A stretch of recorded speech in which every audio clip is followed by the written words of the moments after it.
السلام علیکم ورحمۃ اللہ وبرکاتہ. بسم اللہ الرحمن الرحیم. نبی کریم صلی اللہ علیہ وسلم مبارک و حدیث شریف کی فرمائی، بخاری شریف و مسلم شریف دی کتابو ټولو راخیستی. یا الله رسول صلی الله علیه وسلم فرمائی الدین النصیحه، الدین النصیحه، الدین النصیحه. درې وارې وویل. دین خیر خواهي ده. یعنی انسان چې مسلمان یې، دا د موږ د مسلماني او د ایمان او د دین معنا دا ده، دی به خیر خواهي، خیر به غواړي.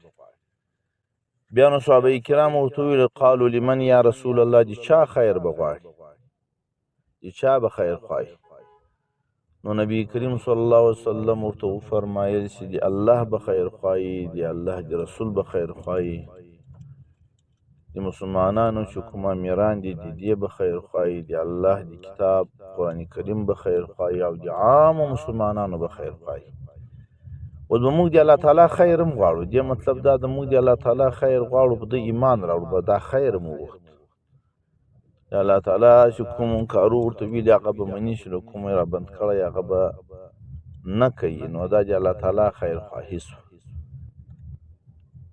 د قرآن کریم خیر خواهي دا د قرآن کریم به زده کوې، په دې به ایمان راوړې، او د دې تعلیمات چې دي په دې باندې به خپل هم عمل کې، او بل به هم دې تعلیماتو ته را دعوت کوي.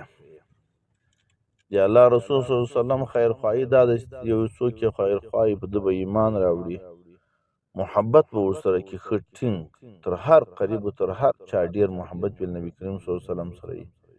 د ده سنتونه به په ځان کې عملي کوي، د ده راوړی دین به عملي کوي، او بل ته به یې ورښیي. دا د رسول الله صلی الله علیه وسلم سره خیر خواهي ده. او د امیران مطلب علما دي، د مسلمانانو اصلي امیران هغه دي، بل امیر نشته مسلمان لپاره، هېڅ لیډر نشته. د هغو به خبره مني په نیکي کې، د نیکي خبره ورته وکړي هغه به مني، مخالفت به یې نه کړي، دښمني به نه ورسره کړي، بد به یې نه ایسوي. که چا بد وایسول، خبره یې نه منله، دی د امیرانو چې هغه الله تعالی ورته ټاکلي دي، هغو امیرانو خیرخوا بیا نه ده، نو بیا به ده کې دین نشته. مطلب دا دین خیرخواهي ده. که په چا کې خیرخواهي و، دین شته که نه وي، بلکې د عام مسلمانو به د الله رسول صلی الله علیه وسلم یې ته خیرخواهي. مثلا د تا دښمن د دې به هم خیر غواړي، د هغه خیر دا ده چې خدای پاک ته هدایت ورته وکړي، دعا به ورته کړي، دا د ما دښمني دا ختمه کړي. ولې د ما په دښمني کې دی په ګناه باندې اخته ده، حسد را سره کړي، غیبت مې کړي، او بد راته رسوي، خدای دې تکلیف یې وساتي، دا خپل دښمن به خیر خواهي. او د عامو مسلمانانو خیر خواهي دا د غیبت به یې نه کړي، دوکه به نه ورسره کړي، چلول به نه ورسره کړي، واده خلافي به نه ورسره کړي، او تر ټولو ضروري دا هېڅ به دی نه ذلیله کوي، نه به یې رسوا کوي. په دې باره کتابو دوه مختصرې قصې راخیستې دي. یو صحابي مبارک جریر بن عبدالله رضی الله تعالی عنه، ده یو مزدور ولیږه، یې ورسه ماته به اس واخلي. هغه اس اخیستی و په 300 روپۍ باندې. سړی یې راوست، وایي راسئ زما بادار تا ته روپۍ درکړي. بیا نو دا خپل مزدور ته وویل، وایي دا دې ارزانه جن اخیستی، دا اس قیمتي ده. د اس والته ویل، وایي په 400 یې راکوي. قلت له خو دې درکړو، ما خو په 300 لا درکړی. بیا یې ورته ویل په 500 یې راکوي، په 600 یې راکوي، په 200 یې راکوي، په 800. هغه به ورته خندلی، اوس زه خو یې په 300 لا درکوم. اخر یې خپل مزدور ته وویل 800 روپۍ ارجې دا اس یې تا په 300 اخیستی ده. قرار یې هغه سړي ته یې په 300 اخیستی و مزدور، خو دا 800 روپۍ وه. نو بیا هغه سړي مې ورته ویل، مزدور مې ورته ویل چې دا فیصله خو په 300 سوې وه، دا 500 دې ولې زیاتې ورکړې؟ وایي د الله رسول صلی الله علیه وسلم یایي چې دین خیر خو دي، هر چا به خیر خواهي. نو زه له دغه سړي دا د ما بایع و، د هغه خیر خواهي په دغه کې د اس ډېر قیمتي اس دی. د ده مبارک یو بله قسم دا اوس را په یاد سو. حضرت عمر رضی الله تعالی عنه کوفې ته راغی، عراق ته. مجلس کې خلک ناست وو، ډېره حیا دي، بیا په دا مجلس کې داسې بدګویي ولاړه سوه. نو حضرت عمر رضی الله تعالی عنه وویلې، زه قسم ورکوم هغه سړي ته چې هغه اودس مات سوی یي، هغه دې ولاړ شي، اودس چې وکړي، داسې نه یو د شرم له وجې له موږ سره په لمانځه ودرېږي.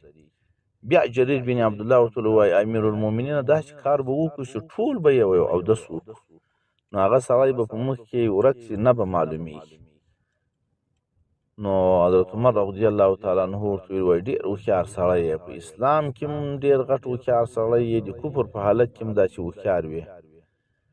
نو بیا ده ورته ما دا کار ځکه وکړو چې ما نبي کریم صلی الله علیه وسلم سره وعده کړې ده زه به د هر مسلمان خیرخوا یم، د چا ذلت و رسوایي به نه غواړم، دوکه به نه ورسره کومه، بد به یې نه یسوم، شراب به نه ورته کوم، غیبت به یې نه کوم، حسد به یې نه کوم. نو خدای پاک دې موږ تاسو ټولو ته هم د دې خیرخواهي توفیق را په نصیب کړي چې د هر چا خیرخوا سو، د هر مسلمان به سړی خیر غواړي، یو ضرر و تکلیف باندې به یې نه خوشحاله کېږي. که سړی د دښمن په ضرر و تکلیف و نیستي و مرض لا خوشحاله کېدم بیا مسلمان نه ده، ولې خو مسلماني خیرخواهي ده. که په چا کې خیرخواهي وه نو ایمان و دین یې سته، که نه و نو نسته. موږ د دین غټو غټو امامانو دا خبره کړې ده چې دغه یو حدیث د انسان د ټول ژوند لپاره بس کافي ده چې دی دین خیرخواهي وبولي او دی د هر چا خیرخواهي او د الله تعالی خیرخواهي دغه د ګناه یې مه کړه، مخالفت یې مه کړه، عبادت یې وکړه. لکه چې ما درته وویل نو الله جل جلاله دې موږ تاسو ټولو ته په دې مختصر حدیث د عمل توفیق را په نصیب کړي. ده خو د دوو لفظو حدیث په دنیا او آخرت برابري چې الله تعالی په دې باندې توفیق د عمل ور په نصیب کړي. خدای پاک دې موږ تاسو ټولو ته را په نصیب کړي. السلام علیکم ورحمة الله.